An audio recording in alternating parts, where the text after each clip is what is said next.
Spiderman மூவில ஒரு mistake இருக்கு, என்ன தெரியுமா? அந்த மிஸ்டேக் வேற ஏதாவது சம்பந்தப்பட்டு இருந்துச்சுன்னா நம்ம பேச வேண்டிய அவசியம் இல்ல. பட் டெக்னிக்கலா அந்த மிஸ்டேக் இருந்துச்சு அப்படின்னா நம்ம பேஜ்ல பேசிதானே ஆகணும். ஹீரோவோட அக்கா ஒரு சீன்ல பாத்தீங்க அப்படின்னா யோகி பாபுவோட போனை அவருக்கு தெரியாம ஃபிங்கர் பிரிண்ட் அக்சஸ் பண்ணணும் அப்படின்ட்டு தூங்கும் போது போன் எடுக்க பார்ப்பாங்க.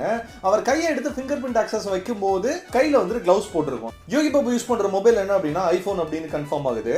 ஐபோனை பொறுத்த வரைக்கும் பாத்தீங்க அப்படின்னா எஸ்சி சீரிஸ்ல மட்டும் தான் அந்த டச் ஐடி அப்படின்னு இப்போ வந்துட்டு இருக்கு. அதை தாண்டி இருக்கிற எந்த அட்வான்ஸ்ட் ஐபோன்லயுமே பாத்தீங்க அப்படின்னா டச் ஐடியோ ஃபிங்கர் பிரிண்டோ கிடையவே கிடையாது. இப்போ நீங்க கேட்கலாம், அந்த போன் எஸ்சியா இருந்திருக்கிறதுக்கு வாய்ப்பு இருக்குல்ல அப்படின்னு நீங்க கேட்டீங்க அப்படின்னா Tom sure Yogi Babu use பண்ணிட்டு இருக்க அந்த ஐபோன் வந்துட்டு எஸ்சி சீரிஸ் கிடையாது. யோகி பாபு யூஸ் பண்ண மொபைல் என்ன அப்படின்னு கிட்டத்தட்ட நம்ம எக்ஸாக்ட்டா டீ கோட் பண்ணிருக்கோம். அந்த போனோட பேக் சைடுல இருந்து பார்க்கும்போது ட்ரிபிள் கேமரா செட்டப் இருக்கு. இது iPhone 11 Pro Max, 12 Pro Max, 13 Pro Max, 14 Pro Max அப்படிங்கிற மாதிரி எல்லா மொபைல்லுமே இந்த ஸ்ட்ரக்சர்ல தான் இருக்கு. ஃப்ரண்ட் சைடு பார்க்கும்போது நாட்ச் குட்டியா இருக்கு. குட்டியா இருக்கும் பட்சத்துல ஐபோன் 13 Pro Max இருக்கணும் இல்ல ஐபோன் 14 Pro Max இருக்கணும். இந்த லவ் டுடே படம் எடுத்துட்டு இருக்கும்போது 14 ரிலீஸ் ஆகிறதுக்கான சான்ஸ் ரொம்ப கம்மி தான். சோ 13 தான் ரிலீஸ் ஆயிருக்கும். அதனால ஐபோன் 13 Pro Max தான் யோகி பாபு யூஸ் பண்ணிட்டு இருந்திருக்காரு. இதுல இருந்து என்ன சொல்றேன்னா அந்த போன்ல ஃபிங்கர் பிரிண்ட் அப்படிங்கிற அக்சஸே கிடையாது.